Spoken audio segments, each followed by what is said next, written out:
રામદેવજી બાપાની જેને ભક્તિ કરી છે, જે સનાતન ધર્મ આ વરેલા હોય, જે ગુરુમુખી હોય, એને આ બધા ટપા પડે, બાકી બધાને ટપા ન પડે આમાં. કારણ કે ભજન છે ને સમજવા માટે સદગુરુની જરૂર પડે. સદગુરુ સિવાય બાપુ ભજન સમજાય નહીં. આ કોઈ નિશાળમાં ભણાવતું નથી, કોલેજમાં કોઈ ભણાવતું નથી. આની માટે જરૂર સદગુરુની પડે. ભજન છે ને ભજન, મહાપુરુષો તો કીધું બહાર રખડવાની ના પાડી. ભાણ સાહેબે કીધું, ભાણ કે તું ભટકીશ નહીં, મથી લે તારા અંતરમાં ઠીક કરીને બેહી જા, પછી કરવું પડે નહીં કાંઈ. બોલે એ બીજો નહીં, પરમેશ્વર છે પોતે, અકલ મઠા અવળા મથે બહાર જઈને ગોતે. તમે અને હું આ દુનિયામાં આવ્યા છીએ શું કામ, એ તો આપણને ખબર હોય છે ને. મીરાએ કીધું આત્માને ઓળખ્યા વિના લખ 84 નહીં મટે, તમારી ભ્રમણા ભાંગ્યા વિના ભવના ફેરા નહીં મટે. પણ આત્માને દુનિયા વાર્તાઓ બધા કરે છે, આત્માને ઓળખ્યા વિના ઓળખાવે. પણ આ શું કે આપણે જેવો છે સામો મળે તો ઓળખી જાય. ઓળખવા માટે કરવું શું પડે? ભજન કરો, ભજન કરો. શું ઊંધા માથે થવું કેમ ભજન કરું? વાર્તા જ કરવી છે. કોઈને બાપુ વાત કઈ કોઈને અમલમાં મૂકવું જ નથી. અમારું કેટલાય લોહી આનું શું મા બાપને રોટલા દેવાનું કઈ ગોતવું નથી. બધું જે છે અહીંયા બધું બરોબર જ છે. મારી અંતરથી બાપુ એક જ ભલામણ છે કે મા બાપને રોટલા દો, 2 ટાઈમ, વ્યસનથી થોડાક આઘાર્યો, અને કુટુંબ પરિવારમાં એકતા રાખો. આપણે કહેતા જ નથી કોઈને સપ્તાહ બેહાડો, મંદિર બનાવો, પ્રતિષ્ઠા કરો. એ તો બધું કરવા વાળા કરે જ છે. માન બાપ જેવા બાપુ આ દુનિયામાં જીવતા જાગતા ભગવાન ક્યાંય છે જ નહીં, કોઈને મળ્યા જ નથી. ભગવાન આપણા જેવો છે નહીં, પેલી વાત જ આ. વિશ્વ વ્યાપક નિરંજન નિરાકાર છે. આપણે આપણા જેવો ગોતી છે એટલે મેળ નથી પડતો. રામદેવજી બાપાને બાપા કૃષ્ણ પરમાત્મા છે, એને આ જન્મ લેવો શું કામ પડે? આ પાઠ છે, પાઠની પરંપરા શું હોઈ શકે? આ બેનું અડધા તો મને સાંભળતા જ નથી, અવળા બેઠા બોલો, પાછા વાતો કરે છે. બાપુ ઝટ બેવો, બાપુ ઝટ બેવો, હાલડા ગાવા.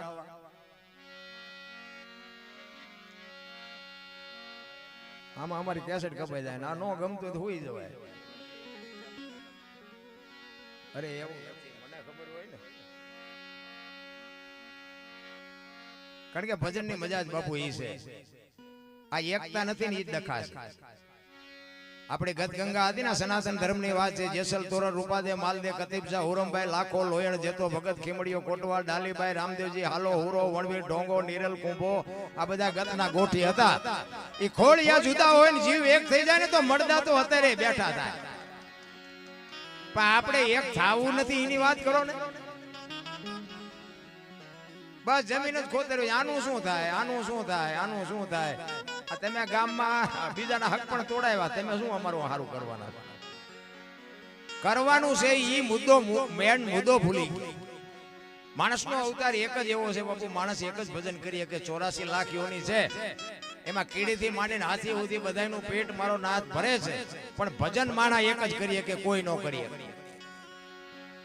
માણા બુદ્ધિના ગાળિયા થયા. અમારી આમાં કઈક ભૂલ્યા હોય અમારું લોહી પીવું. આમ ન બોલાય, આમ બોલાય, ત્યાં બી આવો. અરે કરવું નથી, કરવા દેવું નથી. આ દુનિયાની આપણે શું વાતો કરીએ? રામદેવજી બાપા બાપુ એવો એક સમર્થ પુરુષ, કૃષ્ણ પરમાત્માને આ અવતાર લેવો પડ્યો. શું કામ કે કાલની પેઢીને 4 યુગના પાઠની વાત છે. વાત બધી લાંબી છે. પેલા યુગમાં કે પ્રહલાદે કર્યો, પછી હરિશ્ચંદ્ર કર્યો, પછી ધર્મરાજાએ કર્યો, પછી ચોથા યુગમાં બલિરાજાએ કર્યો, ને આ બધું બંધ કર્યું. અને કૃષ્ણ પરમાત્માને એમ થયું કે કાલની પેઢીને ખબર કેમ પડશે કે પાઠ આને કહેવાય. એટલે આ અવતાર લેવા માટે રામદેવજી બાપા કૃષ્ણ પરમાત્મા અવતાર તો લેવો જ. પણ અવતાર લેવા માટે ઘર તો એવું કોઈ સારું પુણ્યશાળી જોઈ ને, જ્યાં ત્યાં તો જન્મ લે નહીં. અને રામદેવજી બાપાને અજમલ રાજાને બાપુ આ મેળ પડી. એ કૃષ્ણ પરમાત્મા ની ભક્તિ કરવા અજમલ રાજા વાણીમાં એવું કહે છે કે દર પૂનમ દ્વારિકા જતા. તેથી વાહન હતા નહીં. ક્યાં રણુજા ક્યાં છે અને દ્વારિકા ક્યાં છે, પોગી શકતા છે દર પૂનમ? અત્યારે તમે જાવ તો બહુ તો તેથી હું ઘોડા હોય, બીજું શું હોય? તો રણુજાથી દ્વારકા 15 દી 15 દી જતા હશે, મહિને ને મહિને તો પોગી હકતા હશે. આ સમજવા માટે સદગુરુ જોવે. એમ નામ બાપુ પતિ વાત નથી. ઈ પછી અજમલ રાજા આની પાસે વચને બંધાણા અને આ રામદેવજી બાપાનો જન્મ થાય ને ઈ પછી એને પાઠની પરંપરા ચાલુ કરીને એને કીધું કે ભાઈ જ્યોત ઉપર ભરોસો રાખજો, મારા નામના 5 ગાણા ગવડાવજો, ચોખા ઘીની જ્યોત કરજો, ગુગળનો ધૂપ કરજો અને ધોળી ધજા ચડાવજો. હું કોઈ પણ સ્વરૂપે ધોળી ધજા કહે છે, પછી મારો રામ જાણે લીલી બધા કેમ ચડાવે મને ખબર નથી, પણ સંતોએ આવું બોલ્યા છે કે પછી જે હોય ધજામાં આપણે કઈ ઉતરવું નથી. પણ ઈ કે કોઈ પણ સ્વરૂપે હું હાજરી આપીશ, તમને ભરોસો હોય કે ન હોય, અમને ભરોસો છે કાંઈ ક્યાંક બેઠો હોય વાત પાકી છે. એટલે હરભુજી વાણીમાં એવું કહે છે, આ માફ કરજો, હરજી ભાટી વાણીમાં એવું કહે છે કે રામદેવજી ગયા ને પછી હરજી ભાટી બાબુ રોયા છે બહુ, અને એને રામદેવજી બાપાને યાદ કરીને કીધું છે કે મારા બાપ તેથી તો છે ને બધા હારા બળદ હોય, હારા ઘોડા હોય, હારી ગાયો હોય, હારી ભેહું હોય, એટલે એના વખાણ કરતા માણસ, ફલાણા ભાઈ પાસે ઘોડા છે બાપુ તમે જોવો, ફલાણા ભાઈ પાસે બળદ છે બાકી તમે જોવો. એમ હરજી ભાટી એમ કહે છે કે રામદેવજી બાપા મારે તમારા ઘોડાની હણાનાટી જોવી છે. રામદેવજી ગયા પછીની વાત છે. એટલે હરજી ભાટી ગાય છે, શું કહે છે? એ જો છે મારે બેકિંગ ઈ રે ઘોડા ગમસા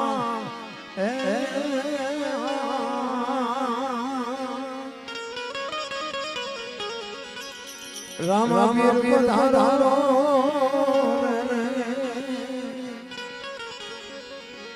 લીલોડા ઘોડ લીલોડા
પીર પધારો પધારો લોડા ધણી ઘોડે.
અસંખ્ય પરચા છે.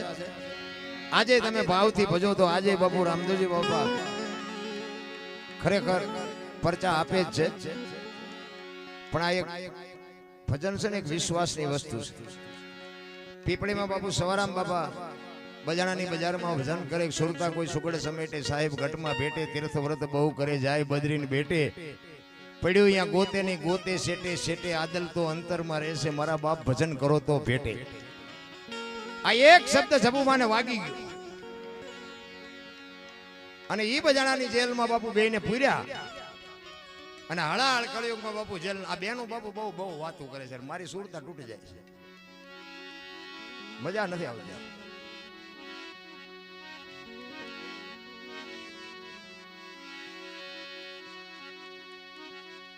બજાણાની જેલમાં બાપુ સવારામ બાપાને જબુમાને બેને પૂરે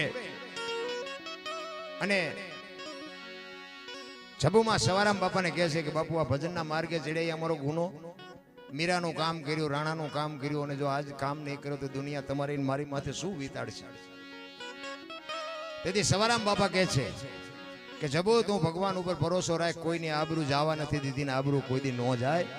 અને એ સવારામ બાપા બેઠા છે અને જબુમાં બાપુ વાણી કરે ખૂટલ પોરો વધ્યો ખેત દુનિયા બતાવે ડારો. બાપુ ભજનના માર્ગે તો જ્યાં લોઢાના શેણ્યા છે ભજન કરવું અઘરી બાબત છે.